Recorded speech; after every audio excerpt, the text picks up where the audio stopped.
வணக்கம். ஸ்ரீ ராமஜெயம். இன்றைய தலைப்பு தந்தை சொல்மிக்க மந்திரம் இல்லை. இந்த தலைப்புக்கு ஏற்ற மாதிரி ராமரும் அவரோட தம்பிகளும் அவங்க அப்பா என்ன சொல்கிறாங்களோ அதை கேட்டுட்டு நடந்துகிட்டு இருந்தாங்க. அதோட சில நிகழ்வுகளை நான் சொல்கிறேன். ஃபஸ்ட்டு தசரத மன்னனுக்கு பிள்ளைங்களே இல்லை. அதனால் அவங்களோட குருகுலத்தின் குருவான வசிஷ்டர் சொல்கிறாரு, யாகம் வளர்த்து பிள்ளையை பெற்றிருக்காங்க அப்படின்னு சொல்லுவாங்க.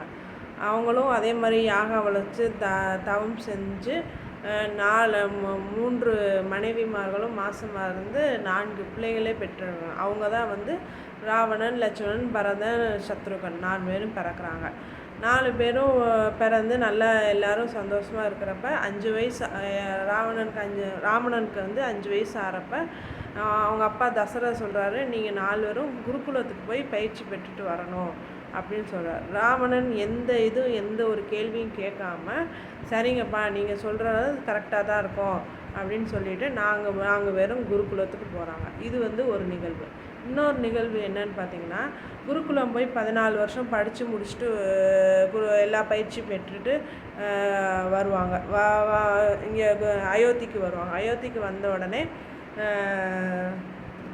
முனிவரான விஸ்வாமித்திரன் தசரத மன்னனும் எனக்கு ராமனையும் லட்சுமணனையும் யாகம் வளர்க்குறதுக்கு உதவியாக இருக்கணும் அப்படின்னு சொல்லி என்னோட அனுப்பிச்சி வை அப்படின்னு கேட்பார்.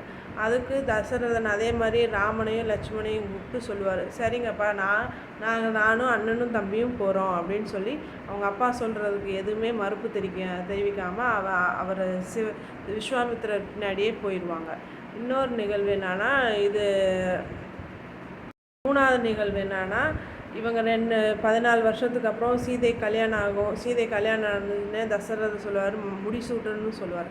அப்பையும் சரி உனக்கு முடிசூட்டணும்னு எனக்கு ஆசையாக இருக்குது அப்படின்னு சொல்கிறப்ப, சரிங்கப்பா நான் முடிசூட்டிக்கிறேன் அப்படின்னு சொல்லுவார். இதுவே அவங்க அப்பா சொல்கிறத எந்த இதுவுமே மறுப்பு தெரியாமல் நான் பண்ணிக்கிறேன். மறுநாளே கைகை ஏமைந்தான் முடிசூட்டணும்னு சொல்லிடுவாங்க. அதனால் அதே மாதிரி கைகை உங்கள் அப்பா இந்த மாதிரி சொன்னார்ப்பா, உனக்கு முடிசூட்டலையா, வரதனுக்கு தான் முடிசூட்டுறாங்களாம், நீ வனவாசம் போகணும் அப்படின்னு சொல்லி உங்கள் அப்பா சொன்னாருன்னு சொல்லுவாங்க.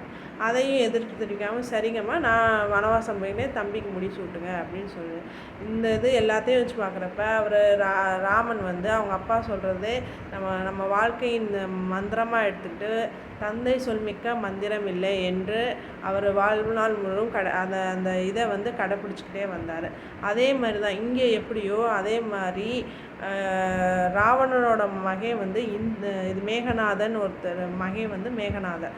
அவர் பிறக்கும் போதே ராவணன் என்ன பண்ணார்னா, மேகநாதன் எல்லாத்துலேயும் தலை சிறந்தவனாக இருக்கணும் அப்படின்னு சொல்லி அவர் பிறக்கிறப்பே எல்லா கிரகத்தையும் ஒன்று சேர்த்து அவரோட இதில் கண்ட்ரோலில் வச்சுருந்தார் ராவணன். அதே மாதிரி மேகநாதன் அதே மாதிரி அவங்க அப்பா சொல்கிறத கேட்டுக்கிட்டு எல்லா வித்தைகளையும் கற்றுக்கிட்டு எல்லா பயிற்சியும் எடுத்துக்கிட்டு அவங்க அப்பா ராவணன் என்ன சொல்கிறானோ அதே மாதிரி இவனும் எல்லா பயிற்சியும் எடுத்துக்கிட்டு பெரிய ஆளாக இந்திரனையே வென்றனால இவனுக்கு இந்திரஜித் மேகநாதன் என்ற பெயர் வந்தது. இங்கே எப்படி ராமன் அவங்க அப்பா சொல்கிறத கேட்டாங்களோ, இங்கேயும் ராவணனோட மகன் மேகநாதன் இவங்க அப்பா சொல்கிறதே நம்மளுக்கு மந்திரம் அப்படின்னு சொல்லி கேட்டு நடந்துக்கிட்டாரு. இதுதான் இன்றைய தலைப்போட விளக்கம். நன்றி, வணக்கம்.